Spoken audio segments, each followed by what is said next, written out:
beneath the hearts of the people. Tu vistes as mãos, tu sabias o que estava batendo debaixo dos corações das pessoas.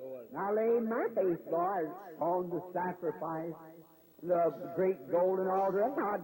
E eu coloco a minha fé, Senhor, sobre o sacrifício no grande altar dourado de Deus, where the incense is being burned daily. onde o incenso está sendo queimado diariamente. I pray that you'll hear and answer their prayers, Father. Give to them the desires of their hearts. Eu rogo que tu ouças e respondas as suas orações, Pai. Concede-lhes os desejos de seus corações. Now as we assemble, Lord, tonight for these three gatherings, E agora, sendo que nós temos nos reunido, Senhor, hoje à noite para estas 3 reuniões, we are here in this hot building tonight for no other purpose but a closer walk with Thee. nós estamos aqui nesse edifício quente hoje à noite para nenhum outro propósito, a não ser uma caminhada mais próxima a Ti. Knowing what to do. Lord, what to do. Sabendo o que fazer, Senhor, o que fazer. As the prophet said, they that wait on the Lord, they shall renew their strength. Assim como o profeta disse, os que esperam no Senhor renovarão as suas forças. They shall mount up with wings as an eagle. Subirão com asas como uma águia. They'll run and not be weary. They'll walk and not faint. Correrão e não se cansarão, caminharão e não se fatigarão. Lord, teach us how to wait Senhor, ensina-nos como esperar. after we have asked and then have faith to know that you heard. Depois que nós pedimos e tenhamos fé para saber que tu ouviste. And in your own good time, you'll send our answer right down the golden stairs. E em teu próprio bom tempo, tu enviarás a nossa resposta diretamente através dos degraus dourados, From the corners of heaven, right into our souls. dos corredores do céu, diretamente para dentro de nossa alma. Then we shall receive what we ask for because we believe it. E nós receberemos o que nós pedimos porque nós cremos nisso. Sanctify our ears tonight to hear and our hearts to receive. Santifica os nossos ouvidos hoje à noite para ouvir e nossos corações para receber. And may when the service is over, may we say like those who came from Emmaus, E que possa, quando o culto terminar, que nós possamos dizer como aqueles que vinham de Emaús, did not our hearts burn within it? As he spake to us along the way. porventura não ardiam em nós nossos corações quando ele falava conosco pelo caminho, For with it in his name. Amen. pois nós pedimos em seu nome. Amém.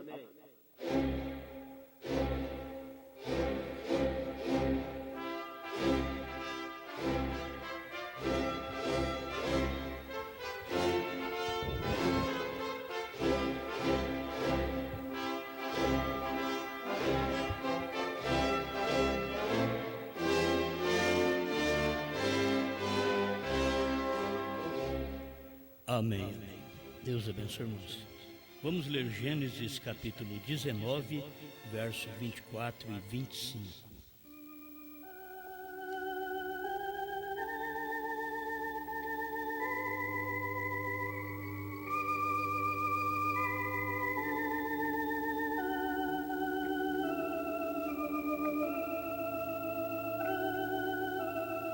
Então o Senhor fez chover enxofre e fogo do Senhor desde os céus sobre Sodoma e Gomorra, e derribou aquelas cidades e toda aquela campina, e todos os moradores daquelas cidades, e o que nascia da terra.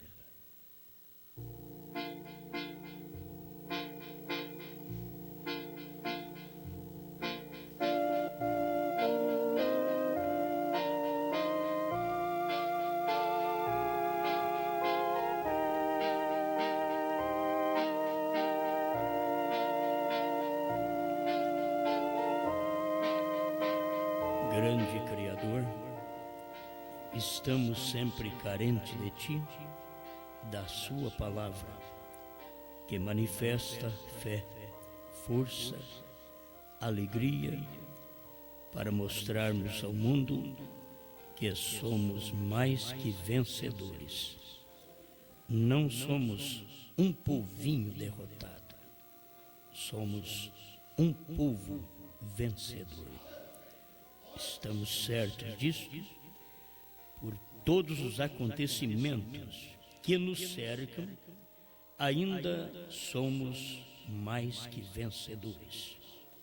Estamos agradecidos por tudo que o Senhor tem feito por nós, pela sua palavra que nos redimiu através do precioso sangue de Jesus Cristo, seu Filho amado. Hoje estamos certos deste selo do Espírito de vida que opera em nosso ser. No nome do Senhor Jesus. Amém, Senhor. Amém. Pode sentar.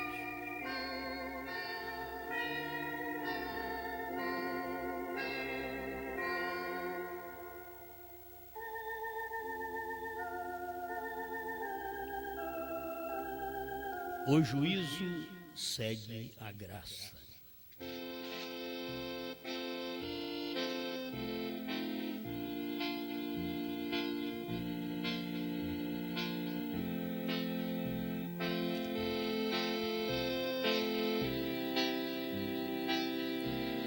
Deveríamos aprender com as orações que o profeta faz.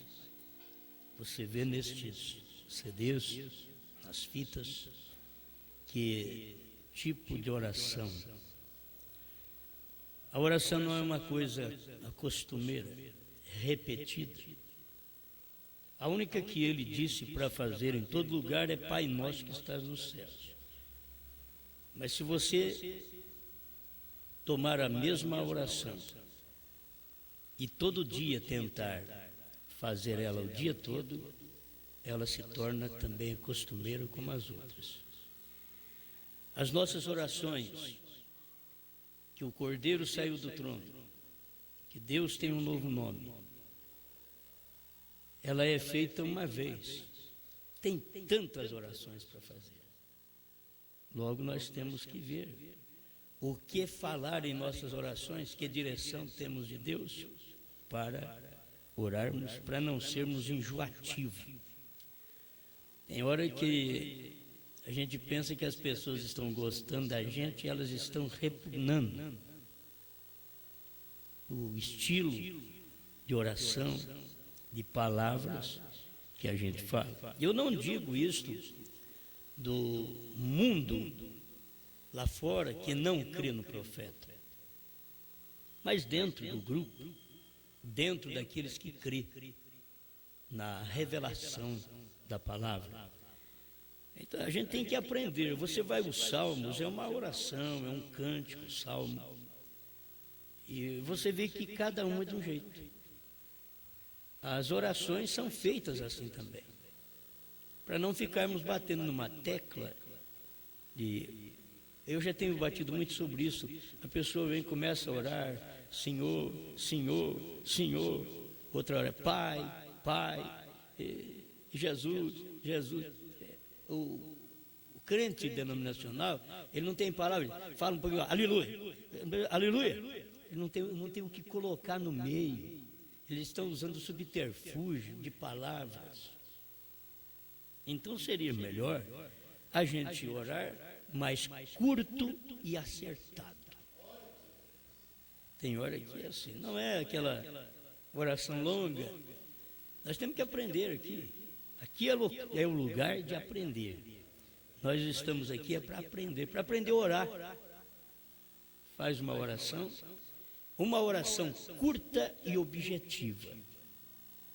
Eu não estou contra a oração, mas eu nunca gostei de oração comprida. Porque a oração longa, você faz uma oração, é como orar para almoçar. Tem pessoas que você não pode pedir para eles orar para almoçar. Tudo esfria. Até que termina a oração, tudo esfria. Você vai orar para almoçar. Deus abençoe este pão. Estou agradecido por tê-lo como sustento. Amém. O dia que tiver só abobrinha, aí você ainda pode fazer individualmente, obrigado pela abobrinha. Se a pessoa bem, a hora que você encontra uma mesa farta de 30 misturas, não serve. Você chega ali, abençoa isso, abençoa aquilo, até que termina, tudo esfriou. Não há necessidade. A aprender a orar. Senhor, ensina-nos a orar. Aí diz, quando orardes, dizei assim, Pai nosso que estás nos céus.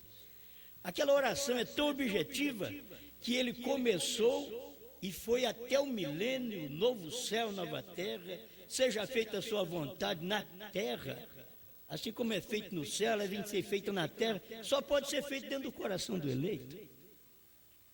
Não tem jeito de ser feito em outro lugar. Então, eu gosto de coisa objetiva. A própria pregação, desde quando Deus me orientou para gravar, tem uma hora de pregação, que isso daqui é porque pregamos 2, 3 horas. Então, Deus, eu vou te ajudar um pouquinho. 1 hora está bom demais. Eu senti bem com isso, e até hoje, vai bem, é uma pregação até 50 minutos, 40, 50, 1 hora no máximo. Fica gostoso, o povo vai embora com vontade de comer. Você sabia que não é bom sair da mesa empanturrado, tomando sorrisal? Não é bom. E nem do culto. Você sair do culto e dizer, nossa Deus, hoje foi demais. Quer dizer, está precisando do sorrisal espiritual. Escutou 3, 4 horas de mensagem. Então, mas no tempo do William Branham, você não queira comparar o William Branham, profeta, que tinha uma mensagem especial para o mundo, e depois eu tenho que copiar dele e usar um parágrafo e fazer a mensagem de 1 hora, 40 minutos. Entende? Não adianta querer comparar. O irmão Branham tinha mensagem de 6 horas, mas ele tinha mensagem. Você vai ler a mensagem de 6 horas, se for pegar alguma nossa, ficar repetindo. Ele não, você pega 6 horas de mensagem para você ver. Você está aprendendo 6 horas. E se colocar nós para falar 6 horas, é encher linguiça, 6 horas. Dá uma linguiça comprida. Aí dá uma pregação ungida, você viu? É como o ritmo pentecostal. Você vai orar pelo doente, você põe a mão na cabeça dele. Senhor, abençoe meu irmão, te declaro sadio, amém. Ele não sentiu nada não. Você vai e faz aquela oração longa, e chacoalha a cabeça dele, e ele percebe que você está tendo poder. Ele é infantil. Que muitos é desse jeito. Olha, ele pulou, ele gritou. Aí o crente pentecostal já fala 2, 3 palavras e crica salamai. Já vai língua estranha. Não tem Bíblia para isso. Já viu? Na Bíblia, Pedro começou a fazer uma oração e começou a falar língua estranha. Não. Paulo começou a orar. Brana começou a orar e falar língua estranha. Não, isso é um dia de uma unção tremenda que o profeta diz assim: eu não tenho palavras em meu idioma suficiente para poder falar com ele. Poderia usar algumas palavras angelicais. Mas isso é muito difícil. Mas o que ajuda a plateia é esse tipo de pregador que fala 10 palavras em português e 50 em outras línguas. O pregador falou em outras línguas, fica tudo assim. Tem poder. A confusão, rapaz. Você não foi na Bíblia ainda para ler que não se pode falar língua estranha sem ter interpretação? São Paulo diz, se falar em língua sem intérprete é confusão. Paulo falou isso. Leia 1 Coríntios 12, 13, 14, que você vai ver. Paulo nos ensinar. 2000 anos atrás, Paulo está chamando os pentecostais, dizendo, conserta o vosso culto. O tipo de mensagem que você tem, o culto, a oração que você faz, não é suficiente. Isso não chega a Deus. Não é isso que Deus quer. Então tem hora que a gente pensa que por muito falar é que nós seremos atendidos. Mas não é não. É pela fé. Você fala poucas palavras e acertado na sua oração. Amém? Me desculpe por ter que falar tudo e corrigindo, mas como a gente é um pregador e tem uma igreja para cuidar, eu tenho que ensinar os filhos como é que vai fazer. E senão os filhos começam a brincar muito e comigo, com Deus, e a oração não sai boa. Então precisa de ter uma correção. Tem hora que precisa chamar num cantinho e chegar o rei. Sabe? Tem hora que Deus chama nós num cantinho, vem cá. Aí você já vai baixinho, calminho, já sabe. E tem hora que ele chega, não, eu te chamei aqui para dizer que eu estou gostando do jeito que você está fazendo. Tem hora que você pensa que vai apanhar, ele vai te elogiar. Aí depois que ele te elogiou, a próxima vez que você te chamar, aí você chega tudo. Você precisa consertar nisso e naquilo. É porque você pensa que está bem. Tem hora que nós pensamos que está tão bem que todo mundo está gostando. E não está. Não está gostando. Agora, quando dá no resultado da palavra, goste ou não goste, é isso. Certo? Agora, com respeito à ordem, conduta, decência, na igreja, na oração, na pregação, por isso que cada coisa no seu lugar. Por que o irmão Brana colocou cada coisa no seu lugar? Porque nós temos ordem da igreja. Porque temos diáconos. O diácono não tem que chegar no pastor e falar, pastor, fulano está fazendo isso e aquilo, eu devo falar com ele. Fala, você é o policial da igreja, você não tem que perguntar para mim. É você que foi levantado para ir lá e tratar com jeito com aquelas pessoas. Principalmente quando se dá para falar e corrigir pessoas adultas. Não é fácil. Porque a criança, você bate nela, logo ela, papai, mamãe. Mas um irmão de bigode, de barba, se você falar alguma coisinha para ele forte, não volte mais aqui. Isso não é mensagem. Isso não é de Deus. Eles acham que de Deus é só mel. Tem fel também. Não é só boa vida, não. Tem momentos difíceis. É que nem casamento. Dia do casamento, todo mundo te dá presente. Mas na hora das burdoadas dentro de casa, é só você que tem que aguentar. Mas na hora de casar, um leva uma panelinha, uma caçarola, um caldeirão, cada um leva alguma coisinha para você. Mas depois, quem vai ter que aguentar aquele homem, aquela mulher, é vocês lá dentro mesmo. Não adianta. O fulano quis me animar. Não, e para mim casar, ele falou que me dava um jogo de quarto. Ele está me empurrando. Aí você diz, agora eu vou apanhar mais cedo. Vou sofrer mais logo. As pessoas não percebem. Agora pensa, é só presente. Aí vem na igreja, vamos. Eu sempre tenho dito, se casamento fosse aquilo, na marcha nupcial, tem tudo assim, ó, quietinho, sorrindo. A noiva sorrindo, olhando para todo mundo sorrindo. Depois que casa, esse pam, é diferente.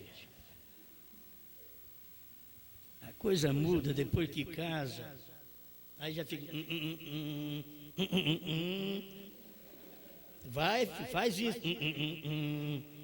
Não, é mais nupcial, é aquele tempo, calminha. Não, as coisas mudam, irmãos. Entende? Está aí dentro da igreja. É a vida inteira, você tem que saber. Nós temos uma experiência de púlpito de 38 anos. E a gente tem visto isso daí no casamento. Isso daí você vê por todo lado, na igreja, tratando com as pessoas. Você tem que notar, isto é uma luta, a vida toda é uma luta. Mas não deixa coisas acostumeiras. É tão bom você chegar e falar com Deus, Deus te ouvir palavras expressadas do íntimo do seu coração, coisas não para ganhar Deus, não se ganha Deus, é Deus que te ganhou. Aí você, eu vou falar isso para me convencer Deus. Não, é Deus que te convence. É o Espírito que convence o homem do mundo, do pecado e do juízo. É o Espírito que convence o homem. Não é eu que tenho que convencer Deus. Aí eu tenho que falar palavras bonitas para agradar a Deus. Eu não estaria com palavra bonita, não, moço. Não é palavras bonitas, não. A oração cumprida para Deus saber que eu oro e os irmãos, então se eu jejuar, irmãos, a gente está meio fraco, porque fisicamente a gente tem passado uma vida de oração e de jejum, aleluia. E aí começa a falar a língua, está consagrado. É só exaltação. Jesus diz que aquele que jejua, ele entra para dentro do seu quarto e fecha a porta, faz a sua oração e unge o seu rosto quando vai jejuar. Unge o seu rosto, ungir o rosto é ter rosto que está alegre. A primeira coisa, quando fica em jejum, já quer sair fazendo visita para os outros? Um cafezinho? O bolo, então, irmão? Por que não? Estou em consagração. Vai consagrar a sua casa, rapaz. Por que você vai consagrar e ficar na casa dos outros rejeitando as coisas? Só para os outros saberem que você está de jejum. Vá orar. Fica em casa, é o que a Bíblia diz, unge o seu rosto. Então, a hora que eu sair para a sua casa, café, daí. Bolo. Bolachinha, hein? Churrasco. Amém. Agora pensou bem, Elohim chega lá na casa de Abraão, Deus já falou, olha para você fazer uma visita para Abraão, vamos visitar, meu servo. Aí chega lá, Deus de jejum. A primeira coisa que você vê é que Abraão de Sara faz 3 bolos. Chegou 3 visitas, 3 bolos. Aí para mim, não, para mim eu sou Elohim, para mim não precisa fazer bolo, não, eu estou de jejum, eu vim do céu. Né? Faz 3 bolos. Deus deixou, pode fazer. Aí Abraão foi lá e pegou uma vitela, uma novilha novinha, não essas vacas velhas, carne cheia de espuma, dura, para quebrar a dentadura. Foi lá, pegou uma novilha, aquela carninha macia. Vamos fazer isso aqui. Aí Deus podia ter dito assim, que era Elohim que estava ali. Abraão, não precisa fazer isso não, porque eu sou vegetariano. Esse negócio de você matar vaca para mim, não, eu sou adventista. Sou vegetariano. Eu só como carne de soja. Por isso não é fácil encontrar Elohim no meio desse povo aí. Porque Deus não come carne de soja, não. Deus come carne de vaca. Que eu leio na Bíblia é isso. E como bolo. Amém. Bom, são coisinhas que a gente precisa sempre aprender. Coisa boa. Então tem coisa que a gente gosta de fazer para os outros achar que a gente é alguma coisa. A gente faz. Aí o fulano fica admirado. O que ele faz, né? E você fez aqui, mas não foi do coração. Você fez para aparecer. Deus não recebe nada disso. Nem uma oração, nem um cântico, nem minha pregação. Se eu quero aparecer, Deus não recebe nada disso. Amém? Amém? Perdão. Muito bem. Agora, isso é para nós começar a falar que o juízo segue a graça. Juízo segue a graça. A gente precisa se despertar a cada momento. Eu sempre gosto de ver isso porque eu aprendo falando, depois eu aprendo ouvindo, certo? Eu aprendo. E não tem coisa melhor do que tudo que eu ensino, a Bíblia já ensinou, William Branham veio e já ensinou. Tem nada de novidade. Alguém acha que é doutrina minha? Não é. Jesus também falou sobre isso. A doutrina não é minha, é do meu Pai. Então aqui a doutrina não é minha, é da Bíblia, do meu Pai, é de Branham. Você vai lá na Bíblia, está escrito assim. Como que o juízo sempre segue a graça? Vamos ler aqui um pouquinho a mensagem, o sinal. Diz para vocês verem que uma mensagem sempre vem, a gente recebe, tem hora que a gente recebe 2, 3 mensagens, tem que repartir. Eu não pude ler isso ontem à noite, porque dava outra mensagem mesmo. E eu ia ler outro ponto, e agora me veio isso que fortaleceu mais ainda. 54, o sinal.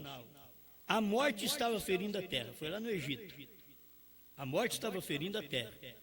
Deus ia libertar seu povo, e a morte ferindo a terra. Deus já havia mostrado tanto sua misericórdia como o seu poder. Os sinais e maravilhas. Já tinha feito tanta coisa lá no Egito. Agora, detenhamos-nos aqui por um momento para recordar o que ele tem prometido que sucederá nos últimos dias. É bom pegar lá do Egito e ligar agora. Pegar Sodoma e Gomorra e trazer para cá. Não, esse mundo de hoje não é como Sodoma e Gomorra. Assim diz o Senhor. É o mesmo mundo, é a mesma impiedade, são os mesmos espíritos, os homens morreram, mas os espíritos nunca morrem, diz William Branham. E a verdade é que os espíritos não morrendo, e os homens morreram, aqueles espíritos atuam, ungem outros homens, outras mulheres, para aquele fim. Pode ser que a nós também nos convém um inventário. No tempo do inventário, você mexe com tudo quanto há papelado, porque você tem que acertar a vida. Ele havia feito tudo isto, e sem dúvida eles ainda não desejavam arrepender-se, nem tampouco crer na mensagem do dia. Todavia não queriam fazê-lo, e Deus fez sinais. Eu quero que vocês olhem para o que Deus fez desde o Pentecostes até agora na era pentecostal, onde os irmãos pentecostais tiveram dons, expulsavam demônios, curavam enfermos, e Deus operando. Tudo isso foi um espaço de misericórdia, de sinais que Deus deu ao povo.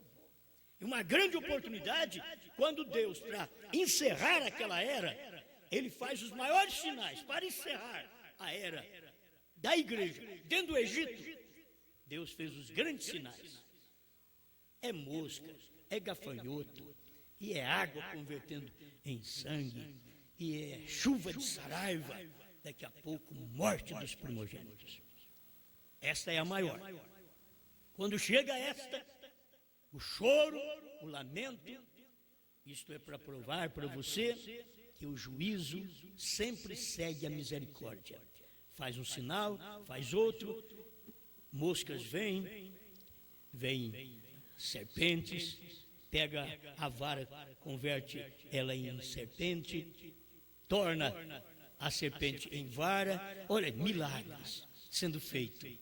Mas daqui a pouco, a morte dos primogênitos. O juízo seguiu um espaço de misericórdia, de graça, de bênção, de milagre. Aí o juízo veio depois. Morte dos primogênitos. E aquilo, para aquele povo, era a pior coisa, porque o primogênito era do Senhor. E agora, a morte veio nos primogênitos. E o povo de Israel estava seguro porque tinha um profeta. E com o profeta eles tinham uma mensagem que lhes preparava para esta hora da morte dos primogênitos. Nos lares estavam morrendo os primogênitos, mas em Israel não. Amém?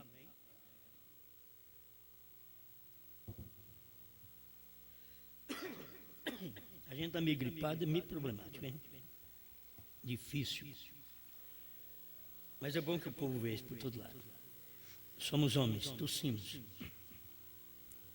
Bem, todavia, eles não queriam crer na mensagem e nem tampouco segui-la.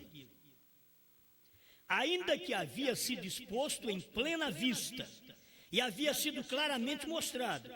E quando você vê tais coisas sucedendo, esse é um sinal de um juízo muito próximo, à mão. O juízo seguirá tais coisas.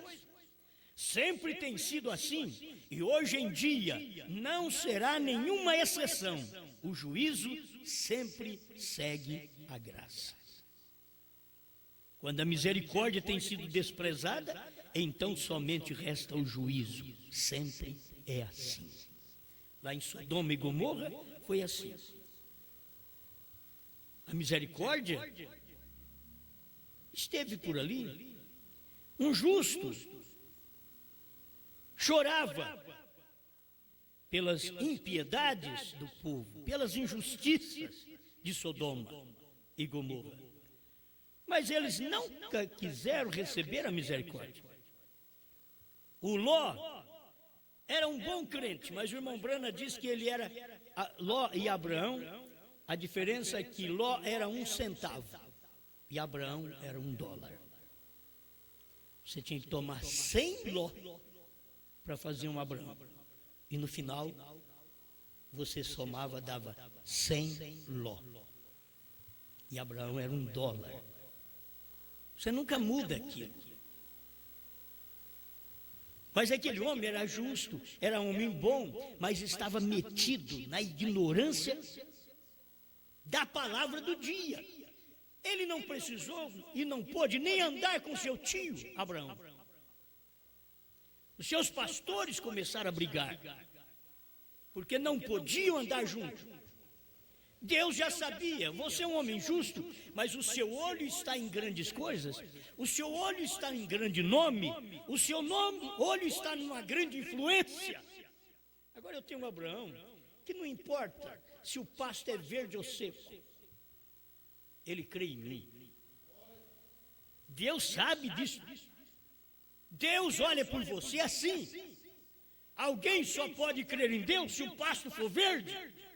E Ló, quando teve a oportunidade de escolha, eu sei, Deus tinha que fazer isso e dar a oportunidade através de Abraão. Escolha, Ló. Se você for para a direita, eu vou para a esquerda. Se você for para a esquerda, eu vou para a direita. Mas a Bíblia diz que Ló, levantando os seus olhos, e olhou para as campinas verdejantes do Jordão, e diz: meu tio, eu vou para lá. Ele não sabia que o verde tornaria seco, que o verde um dia secaria e pegaria fogo. Ele escolheu o lado do bom pasto, da boa vida, da boa fama. Mas Abraão não. Abraão ficou à mercê de Deus. Onde você for, eu vou ao oposto seu. Isto quer dizer, Deus não está deste lado, Deus está do lado oposto. Deus não está do lado das grandes proezas. Deus não está do lado do verde, mas verde é vida. Mas Ló também escolheu o verde. E a vida transformou em morte. Mas escolha aquilo que Deus te dirige. No mundo tereis aflições. É a mesma coisa de Jesus falando: no mundo vocês não vão ter campo verde. Vocês vão ter aflições, mas tem de bom ânimo. Quando vocês encarar o mundo, saiba que eu venci o mundo. E a vida é assim. Tudo, irmão, que a gente espera alguma coisa grande, não vem.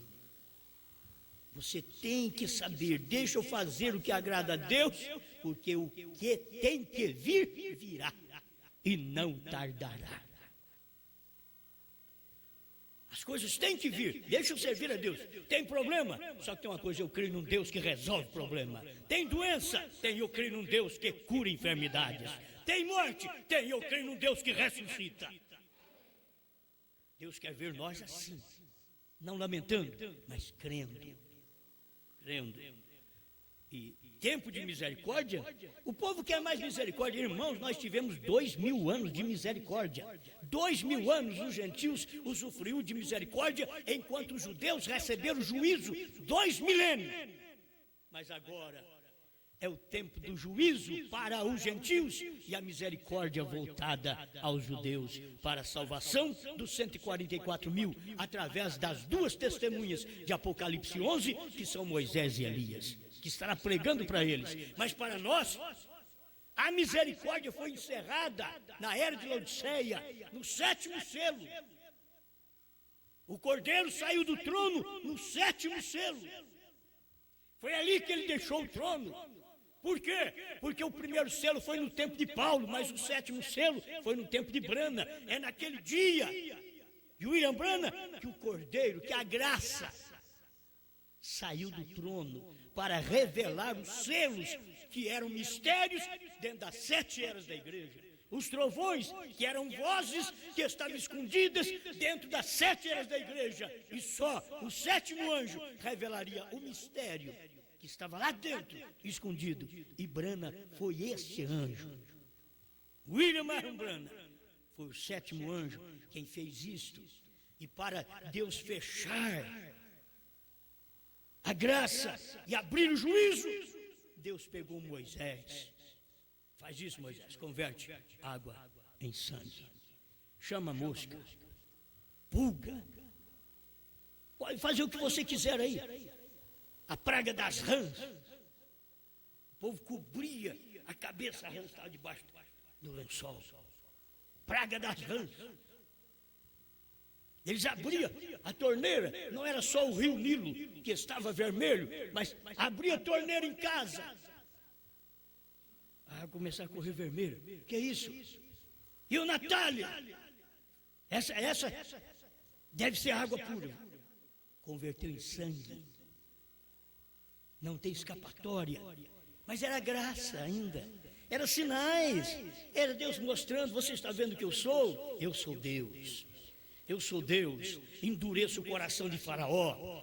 E fazia milagre aqui e endurecia o coração do outro para não crer naquilo. Isso é Deus. Deus quem fez isso, diz a Bíblia. Paulo falou isso em Romanos 9. Era Deus que endurecia o coração de Faraó, não era Satanás, não. Era Deus que endurecia o coração dele para não aceitar. Por quê? Porque você não é eleito, então você tem que ter coração duro. Porque o mesmo Deus que abre a madre, fecha a madre. O mesmo Deus que abre o entendimento, fecha o entendimento. A mesma palavra que abre o entendimento, fecha o entendimento. A mesma palavra que cura, mata. Ela é uma espada de 2 gumes. Não pensa que por causa da vida é aqui da vida. Não. Aquela é da vida, não é aquela mata. Ela é de 2 gumes, ela é 2 cortes. É 2 lâminas. Bem-aventurado aqueles que quando a palavra vem para o lado deles, eles dizem, eu creio, eu aceito. Parece que é como a misericórdia, que ele está num tiroteio e alguém que está condenado aparece lá no meio. Oh, me perdoe, eu não tenho arma não tenho nada aqui. E não é alvejado. O outro que sai dali atirando, tal, mata. Aí a polícia mata ele. Mas o outro levanta a mão. Eu não fiz nada, não tenho arma. Isso que a polícia não pode atingi-lo. O inimigo vai te atingir, mas você tem que saber que lado você está. Não lute contra Deus, não lute contra a palavra, contra a lâmina. No dia que ela está cortando do lado da vida, não lute contra ela, senão ela virará o lado da morte para você. E ela vai te cortar. E você nunca mais vai enxergar. Ela vai te cortar e você vai dizer, eu não creio nessas coisas. Eu não aceito esse tipo de mensagem. É que a palavra, a mesma lâmina que cortou e deu vida, e o crente diz, eu creio. Misericórdia, eu aceito. Passou em você e te cortou do outro lado, da mesma maneira, na incredulidade. E você diz, eu não creio nisso. Eu não creio que o Cordeiro saiu do trono. Eu não creio nessas coisas. Eu não creio que o 7º selo foi revelado. É porque o lado da palavra da morte a lâmina, é a espada de 2 gumes. Ela passou e te cortou do lado da morte. Você morreu. Você não viu, mas quando você olha e vê o 7º anjo, 7º mensageiro, 7º selo, 7º trovão, fim do tempo, você diz: Senhor, misericórdia, eu creio nisso aí, eu creio. Enquanto a palavra está sendo está cortando, você diz: eu creio. Aquilo te assiste. Do outro lado, ela é juízo, porque o juízo segue a graça. Deus vem e abre os selos, e ainda as pessoas dizem: o irmão Branham não revelou o 7º selo. Isso é porque eles foram cortados do lado da palavra bigúmia, que ela mata. Eles não puderam ser alvejados pela palavra do lado que ela corta e dá vida, e sim do lado que ela corta e mata. Oh, Pai, que Deus nos dê graça para enxergar essas coisas. Isso aqui é muito bom. Quando a misericórdia tem sido desprezada, então somente resta o juízo. Deixa eu ver esse ponto aqui, é muito bom. Quando foi desprezado, os sinais que Deus fez, se a pessoa vem Deus fazer sinais, e falava para Moisés: vai lá e fala para Faraó, deixa sair o meu povo, vem as moscas. Aí Faraó: não, agora deixamos Moisés, que eu deixo. Aí Deus falava no coração de Faraó: não deixa não. Não deixa esse povo sair não. Espera lá. Deus mandando Moisés tirar um povo, Deus fazendo sinais de misericórdia, de graça, para que aquele povo saísse, e logo chegar no coração de Faraó, endurecer o coração de Faraó, que a Bíblia diz: Deus endurecia o coração de Faraó, para ele não crer. E dizia: não aceita o que Moisés fala, não. Não deixa esse povo sair não, porque eu quero fazer mais milagre. Mais milagre, eu quero operar mais misericórdia, mais graça, porque logo o juízo vai seguir essa graça. Mas deixa eu trabalhar mais um pouco. Era Deus trabalhando. Irmão, se no primeiro sinal Faraó dissesse: não, pode ir. Deus não tinha feito mais 9 sinais. Deus não tinha feito, não tinha trazido o juízo. E o juízo tem que seguir a graça, a misericórdia, tem que seguir os sinais. O juízo tem que seguir. E como ele rejeitou, e quando o coração abrandava, Deus endurecia o coração dele. Não aceita a mensagem de Moisés, não. Meu irmão, minha irmã, porventura, que você acha é Deus ou Satanás agora que está endurecendo o seu coração, se você não é eleito, se você é um filho de Faraó, se você é um adepto de Faraó? É Deus ou Satanás que está agora dizendo para você: não aceita que o Cordeiro saiu do trono, não. Que o 7º selo foi revelado. Eles aceitam tudo revelado, menos o 7º selo. E a gente dentro da mensagem, e vocês têm que ver que dentro da mensagem agora é Deus. É Deus. Fazendo sinais, maravilhas. E agora vem a mensagem final e a pessoa não crê. Aí o juízo segue aquela misericórdia. Todos os sinais que foram feitos pelos pentecostais, irmãos, aí Deus mandou o irmão Branham para fazer além dos pentecostais. Porque a mensagem do irmão Branham era uma graça, finalizando a graça, e o juízo seguia aquela graça. Aí ele pregou, curou enfermos muito mais do que os pentecostais. Todo mundo ficava abismado. E se você conversa com um assembleano, com alguém que pelo menos é entendido de leitura, que lê alguma coisa dos seus antepassados, ele sabe muito bem que William Branham foi um grande homem de Deus, mas eles não conseguem ver que ele era profeta. Por quê? Porque eles têm seus profetas dentro das suas assembleias. E foi tudo no tempo de William Branham. Foi naquele tempo que eles viveram. Foi dentro daquela era. E a graça manifestou. E ninguém nunca fez sinais mais do que o William Branham nesta terra. Nunca fez. Você vai na Bíblia, Jesus Cristo diz: aquele que crê em mim fará as obras que eu faço e outras maiores fará. O único que fez isso foi William Branham. Maiores obras do que Jesus. São João 14:12, que foi Jesus quem disse que tinha um que ia fazer isso. E fez. Agora, por quê? Porque logo vinha o juízo. O que você pensa no 7º selo, quando termina o 7º selo em William Branham e começa em nós? o juízo seguiu aquela graça, aquela misericórdia. A misericórdia que foi derramada desde o Calvário até a primeira e segunda etapa de William Branham. Irmãos, ó, tem certinho. É isso aqui, ó, tem data certinho. O irmão Branham tinha data até de quando Jesus entrou em Jerusalém. Eu me esqueço de falar a data que Jesus entrou em Jerusalém. Ele tinha data. E a data certinho, você vê a graça, a misericórdia assistindo o povo, 2 milênios, desde o Calvário até a primeira e segunda etapa de William Branham. A primeira e segunda etapa de William Branham foi o apogeu do seu ministério, da graça, para que logo viesse o juízo, pois o juízo segue a graça. E tinha que vir o juízo, e o juízo viria a abertura dos 7 selos. Por isso, quando Cristo veio do céu em Apocalipse 10, Jesus não veio como um cordeirinho, balindo, oh meus filhos, eu sou o Filho de Deus. Não, ele chegou lá, 48 quilômetros de altura, lá no Monte Pôr do Sol. Era como dizer, eu sou o leão, eu sou o juiz que segue esta graça que enviei para vocês durante 2 milênios. Eu sou o juízo agora. É juiz. E é juízo sobre o povo.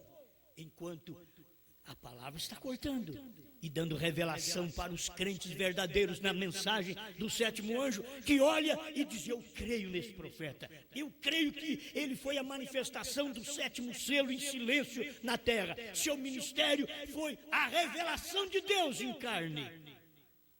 Quando o eleito crê, está tomando o corte do lado da vida, a espada de 2 gumes, se alegra pelo que Deus está fazendo naquele momento, é agradecido. Agora você tem que saber que de 63 para cá é juiz. Ele é juiz, ele apareceu como juiz. Ele apareceu de cabeleira branca. Não tente tratar com ele como cordeiro, porque o altar onde ele estava está fumegando. O juízo segue a misericórdia. O juiz segue o cordeiro. E terminou o tempo de cordeiro de graça, o juiz está ali. E aqui é o que o irmão Branham diz na mensagem, o sinal. O juízo sempre segue a graça. É muito fácil aceitar. Se você quer receber Jesus como seu Salvador, todo mundo, até cantor de música profana, tem mulheres aí que cantam cada música que não pode ser considerado como hino. Isso é uma música, mas não é um hino. Mas que é uma música, mas não é um hino. Não é nada que adora a Deus. Isso mais faz mexer com a carne do que adorar a Deus. Não é ritmo de ser ouvido. E quantos, até dos nossos crentes, que gostam daquele ritmo que eles têm no mundo. A música que eles têm, que não é hino, eles chamam de hino, isso é uma blasfêmia. A música que eles usam por dizer, toda a música foi Deus que criou. Deus criou a música, o diabo entrou nela. Deus criou o homem, o diabo entrou nele. Aí depois, tudo esse povo aqui é criatura de Deus. Não, Senhor. Deus criou o homem e logo em seguida o diabo entrou nele. E aí vem este monte de gente pervertida. Vai pensar que foi Deus que criou. Deus criou um homem à imagem dele. Essa é uma imagem caída, e é uma imagem caída, não. Olha, a imagem caída está dentro dos crentes caídos. Porque dentro do mundo está a raça cainita, que é influenciado pelas músicas do mundo, pelos rock do mundo evangélico, por aquilo que Deus não ama, porque o que o profeta diz que Deus não gosta, eu creio que Deus não gosta. O profeta tinha suas boas músicas evangélicas para poder ouvir, que se agradava. Aquilo é bom demais, ouvir um bom cântico. Amém.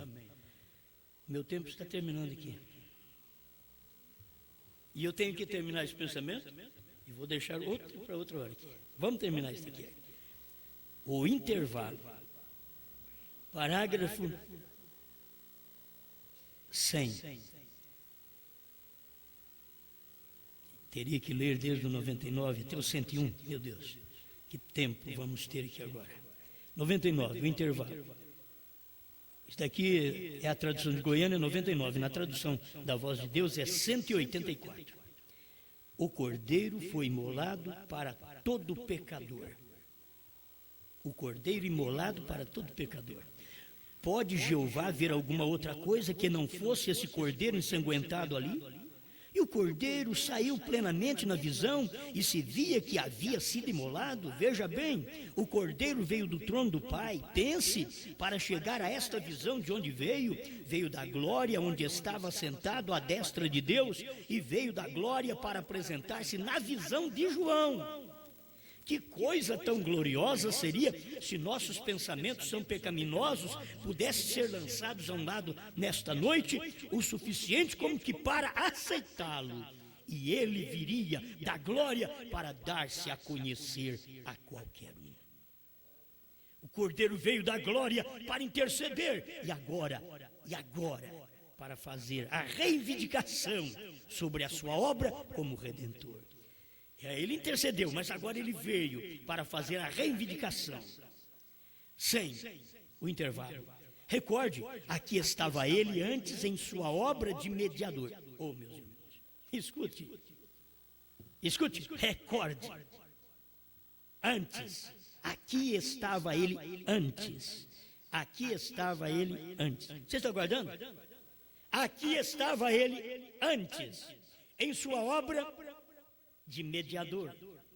Porém agora os selos estão a ponto de serem abertos e o Cordeiro veio do santuário de Deus e se apresentou. Espere você até quando chegarmos a essa meia hora de silêncio de Apocalipse 8:1. É o que nós falamos ontem à noite. Você vai esperar mais o quê? Espere até que cheguemos, porque ele está pregando no intervalo e ainda faltava o primeiro, segundo, terceiro, quarto, quinto, sexto, sétimo selo. Espere até chegar o momento que nós vamos chegar no sétimo selo e vamos ler aqui Apocalipse 8:1, quando havia fumaça no santuário. A misericórdia foi dada dentro de 6 selos. E você rejeitou a misericórdia, foi dada até 1962. Em 63 em diante, ele já veio como juiz, seguindo aquela misericórdia, seguindo aquela graça. Mas foi dada a misericórdia, ninguém pode dizer, Deus não me deu oportunidade. Deus deu oportunidade, você que não aceitou. Você ouviu, mas não creu. Quando havia fumaça no santuário. Apocalipse 8:1, irmão. O que é Apocalipse 8:1? É onde o Cordeiro saiu do trono, irmão. Por isso que há fumaça no santuário. Espere, porque o Cordeiro sai do trono no 7º selo. E ele saiu no 7º selo, 28 de fevereiro de 1963, às 18h10. Porque tinha que ser no entardecer. A ciência fotografou na hora certa. Das 18h10, 3 testemunhos tem ali, das 18h10 até as 18h30, 3 testemunhos, 3 locais onde eles fotografaram aquela coluna de nuvem que veio da eternidade. Aquilo é que o mundo está inexcusável, os Estados Unidos está inexcusável, com 3 testemunhas de uma foto que eles tiraram de que Cristo veio no Monte Pôr do Sol. E eles não sabiam o que era. Tiraram uma foto, mas não sabiam o que era. Mas diz o William Branham, um dia no meu escritório, eu virei esta foto um pouquinho para a direita e ali estava Cristo. Aí que você vai ver o que era aquilo. Deus tinha descido, Deus estava ali para mostrar, olha, não é mais graça, agora é juiz. Não é graça, é juiz. Isso daí não é graça, é juiz. É o juízo seguindo a graça. Apocalipse 8:1 é o juízo seguindo a graça. É a misericórdia ter terminado. E se você aceita agora essa mensagem, é o único lugar de misericórdia, é o 7º selo. O último lugar de misericórdia é o 7º anjo. E o único lugar de castigo, de juízo, também é o 7º selo. É o 7º anjo. Quando você chega ali, não crê, você já está julgado. Disse Jesus, o Filho não julga ninguém. Mas só da pessoa dizer, eu creio, então ela já estava salva. Dizer, eu não creio, já está julgada. Por quê? Porque o Cordeiro não está mais naquele trono de Apocalipse 8:1. Está fumegando. Você quer ver, para me encerrar aqui, porque eu não tenho tempo mais? O parágrafo 100 que estou lendo. O intervalo. Quando havia fumaça no santuário, então já não há intercessão, porque o sacrifício tem saído. E é agora um tribunal de juízo. Já não há sangue neste tempo, porque o cordeiro ensanguentado saiu dali. Não vá você esperar até esse tempo. E você sabe que o tempo da misericórdia na terra, enquanto o profeta estava ali ainda, da pessoa poder dizer, eu creio, eu aceito, e o profeta pregando isso, não vai esperar esse tempo desse cumprimento de Apocalipse 8:1, não espere esse tempo, porque o Cordeiro sai do trono neste 7º selo. Vocês não esperem. Quando Branham chegou em 65, ele ficou sabendo que tinha saído aqui em 63. Quando ele chegou em 65, ele ficou sabendo que a terceira etapa que ele esperou a vida toda estava agora já cumprida. Ele esperando para pregar as trombetas, e Deus falou para ele, você já pregou, nem ele sabia. E a mesma coisa é a vinda, a mesma coisa é o Cordeiro ter saído do trono, a mesma coisa é a misericórdia. Você vai ouvir irmão Branham falando de misericórdia até 65, mas falando do juízo que segue aquela misericórdia. E a pessoa tem que descobrir, rejeitou aquela mensagem, rejeitou aquele mensageiro naquele dia, o juízo está te seguindo, constantemente está te seguindo. Agora, esse é um tempo final, não tem mais tempo aqui, não tem mais prazo para ninguém. Ele diz no parágrafo 101, recorde o Antigo Testamento que pelo tempo que o sangue não estava sobre o propiciatório, então era tribunal de juízo, porém se o sangue estava, então havia misericórdia. Escuta aqui agora, mas quando o Cordeiro saiu, ali terminou a misericórdia. Parágrafo 101 do intervalo. Você vai encontrar no 185 da mensagem A Brecha, traduzido na Voz de Deus. Ou, mesmo que foi o Goiânia que traduziu, mas já tirando direto do inglês. Você vai encontrar isso. Então aqui está, meus irmãos, o juízo seguindo a graça. Tivemos um bom tempo de graça. E quando finalizou, a graça veio o apogeu do ministério do profeta. Sinais, maravilhas, milagres, por todo lado. Aquilo era o final da graça. E aí vem a mensagem, os selos abertos, que é juízo sobre a terra, juízo sobre os crentes da mensagem que não crê que o 7º selo foi aberto nos dias de William Branham e que cumpriu secretamente, como está no 7º selo 162. É juízo sobre eles.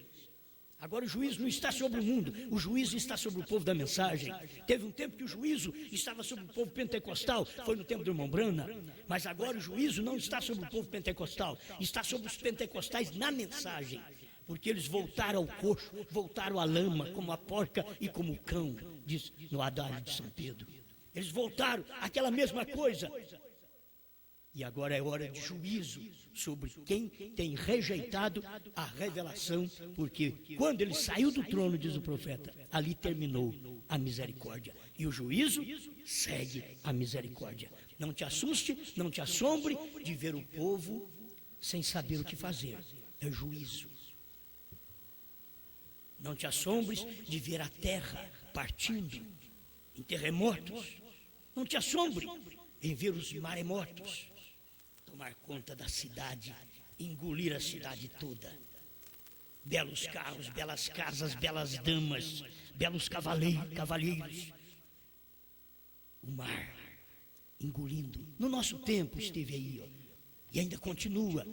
Não te assuste, isso é que tem que cumprir. Isso é Bíblia, isso é juízo.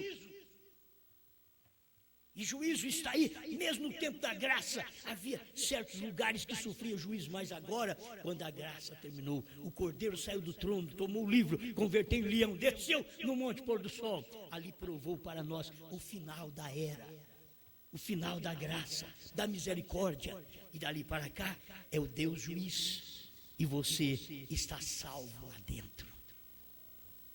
Você pensa que, eu não posso crer nele assim, porque se ele é juiz eu estou perdido. Não, eu sou esposa do juiz. Se você precisa do meu marido para julgar sua causa, você vai sofrer. Você vai sofrer. Trinitarianos, dualistas, unicistas, gente que não crê na revelação do sétimo selo. Se vocês precisam do meu marido, chamado Jesus Cristo, para poder te defender, você vai sofrer agora. Porque ele é juiz, mas é meu marido. E eu não tenho nenhum problema com ele como juiz. Quem tem é você. Porque você precisa de advogado, mas o advogado agora é juiz. Ele foi meu advogado. Agora eu casei com ele. Ele é meu juiz. Eu casei com o juiz. Oh, que medo. Não. É as outras mulheres, as outras pessoas que têm medo do juiz porque ele lavra a sentença. Mas o meu já lavrou a minha. Me tomou como esposa. Me amou. Depois do período da graça que nós namoramos, agora ele me tomou como sua esposa. Não tenho medo. Sou esposa dele. Tenho respeito pelo meu juiz, pelo meu esposo, pelo meu marido. É isso que diz você como um verdadeiro filho de Deus. Agora os outros que dependem dele, dizem, eu quero ele como advogado. Não, ele mudou.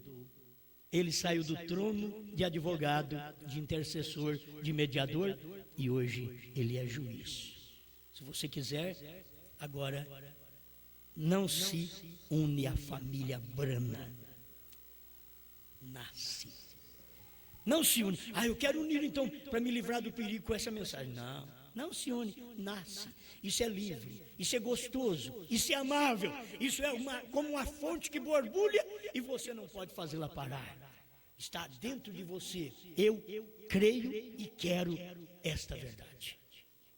Obrigado, Senhor, pela oportunidade de crer quando muitos rejeitam. Obrigado, Senhor, pelo corte desta lâmina da palavra, que é o corte da vida no tempo do juiz. Ele corta e dá vida para a igreja e ao mesmo tempo corta e mata os que não creem. Corta e dá vida aos que creem na abertura, na realização do sétimo selo em William Marion Branham, como o Senhor prometeu. O Senhor corta e dá vida. Do outro lado, o Senhor corta e mata aqueles que dizem que o selo não foi revelado e que o Senhor não cumpriu sua palavra. Obrigado porque cremos em nome do Senhor Jesus. Amém, Senhor.